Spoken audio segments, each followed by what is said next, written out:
셀트리온 2분기 실적 불안, PBM 등재 문제, 미국 직판 우려, 재차 불확실성은 커지고 셀트리온 오늘 마이너스 1.13% 하락, 헬스케어 마이너스 0.88%, 제약은 마이너스 1.91% 하락세를 보였습니다. 세 종목 모두 지난 금요일에 이어서 연이틀 음봉의 모습이 연출이 되고 있습니다. 장중에 등락은 조금 있는 모습이었죠. 하지만 거래량이 크게 늘어나거나 이러한 상황들은 아니기 때문에요. 돌파구를 찾지 못한 채 뭔가 눈치를 보고 있는 모습으로 해석을 할 수가 있겠습니다.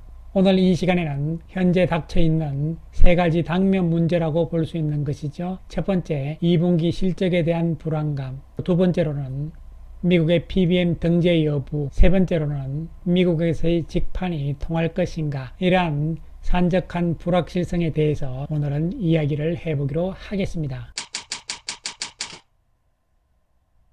오늘 유진투자증권에서 8월 제약 바이오에 대한 투자 전략 보고서를 발표를 했습니다. 이 내용 가운데서 셀트리온과 관련성이 있는 부분들, 특히 미국의 PBM 등재 여부, 그리고 미국에서의 직판 성공 가능성 여부, 이런 부분에 대해서 다룬 내용들도 살펴보기로 하겠습니다. 먼저 제약 바이오 쪽이 7월달 이후에 주가가 오르기 시작을 했다, 이런 이야기가 되는 것인데요. 사실 지난 5월부터 제약 바이오주들이 소외를 벗어나고 올라갈 것이다, 또 하반기 주도주가 될 것이라는 이야기들이 나오기 시작을 했잖아요. 5월부터요. 그런데 실제적으로는 7월 돼 가지고 이제 바닥을 확인하고 올라오는 분위기잖아요. 이에 따라서 7월 달에 저점을 기준으로 했을 때 셀트리온 헬스케어는 10.4% 오른 것이고요. 셀트리온은 1.6% 올랐다, 이렇게 볼 수가 있는데요. 특히 제약 바이오주들이 지난주에도 보시면요. 거래소 종목 가운데서는 삼성 바이오로직스가 플러스 1.5%잖아요. 지난주 시가총액 상위 10개 종목군들을 살펴보시면요. 두 종목 빼놓고는 다 마이너스였어요. 네이버가 가장 많이 올랐고요.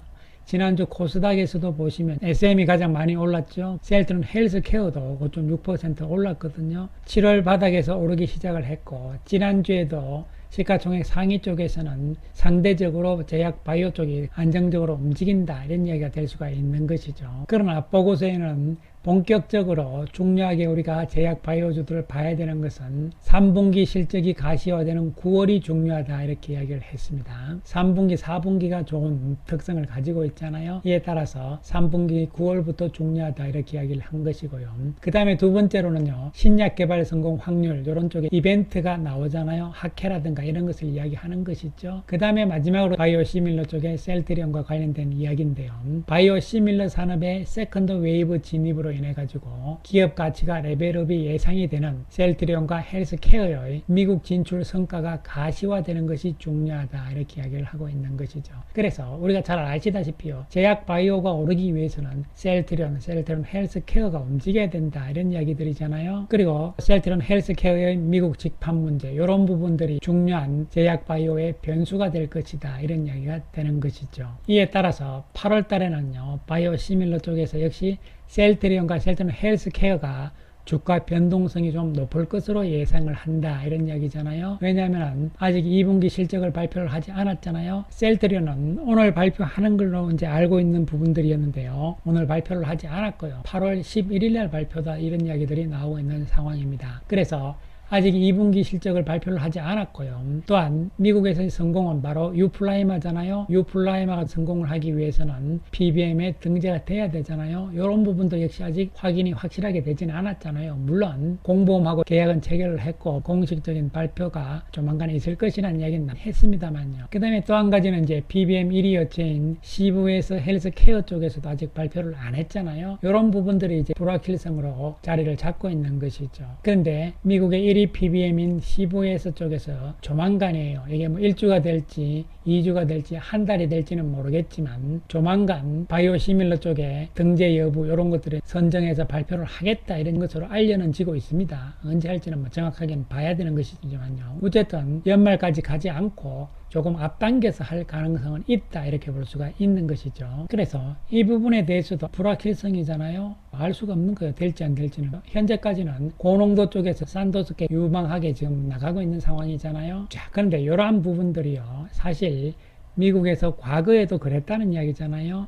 과거에 처음에 램시마가 미국 시장에 진출을 했을 때도 거의 같은 상황이었죠. 램시마는 화이자가 유통을 했잖아요. 간접 판매를 했습니다. 그럼에도 불구하고 오리지널사들의 방어적인 마케팅으로 시장 진입에 상당한 어려움을 겪었어요. 그렇기 때문에 이러한 부분들을 감안을 했을 때 지금 현 시점에서 미국에서 직판으로 간다는 것이 쉽지는 않을 것이다 이런 이야기잖아요. 브랜드에 대한 어떤 인지도 이런 부분들은 약점이잖아요. 그렇기 때문에 램시마도 사실은 인플렉트라 이렇게 해가지고 화이자의 이름으로 유통을 한 거잖아요. 그래서 미국에서의 직판은 만만치는 않은 것은 분명하지만 큰 흐름으로 봤을 때는요 직판으로 가야 된다는 것이죠. 그래서 셀트리온 그룹의 글로벌 시장 직접 진출 전략은 옳은 선택이었다 이렇게 이야기를 하는 것이죠. 지금 삼성 쪽에서도요 직판으로 가기 위한 작업을 현재 진행을 하고 있는 것으로 알려지고 있는 것이잖아요. 삼성도 결국은 직판으로 갈 것이다 이런 측면이고, 그러한 측면에서 셀트리온이 먼저 직판으로 한다는 것은 좋은 선택이다 이렇게 볼 수가 있는 것이잖아요. 하지만 물론 아직까지 미국 시장에서는 브랜드 인지도가 약하다는 측면이잖아요. 그렇기 때문에 신규 시장 진출에 시간이 소요가 됩니다. 따라서 너무 단기적으로 성과를 기대하는 것은 무리다, 기다림이 필요하다는 것이잖아요. 따라서 유럽 시장에서 안정적으로 기반을 닦았잖아요. 특히 램시마 SC의 경우에는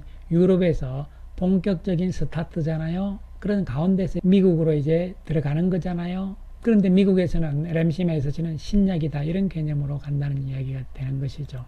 따라서 과거에 램시마라든가 트룩시마라든가 허주마도 미국 시장에 들어갔을 때는요 특히 램시마 트룩시마는요 퍼스트 무브였습니다. 그럼에도 불구하고 3년 정도의 시간이 걸렸다는 것이잖아요. 3년 정도 지나야만 피크가 온다 이렇게 보시면 되는 것이고요. 유플라이만은 경쟁이 가장 치열하잖아요. 그런 측면에서 접근을 해야 되고요. 베거젤마 역시 미국에 들어갔습니다만요 시간이 걸린다는 측면으로 접근이 돼야 되는 것이죠. 단 램시마 SC만 신약이기 때문에 미국에서 어떻게 될 것인가 이런 부분들이 이제 직판으로 어떻게 연결하느냐 이런 부분인데요. 물론 램시마 SC도 내년부터 바로 신약이라 해서 대박이다 이런 개념은 아니겠지만요. 하지만 유럽에서 차곡차곡 쌓아놓은 게 있기 때문에요 의미가 있을 것으로 생각을 하는 것이죠. 따라서 미국 시장에 대해서 우리가 너무 급하게 특히 유플라이마에 대해서요 생각을 하시는 것보다는 시간을 두고 보자 이렇게 말씀을 드리는 것이고요.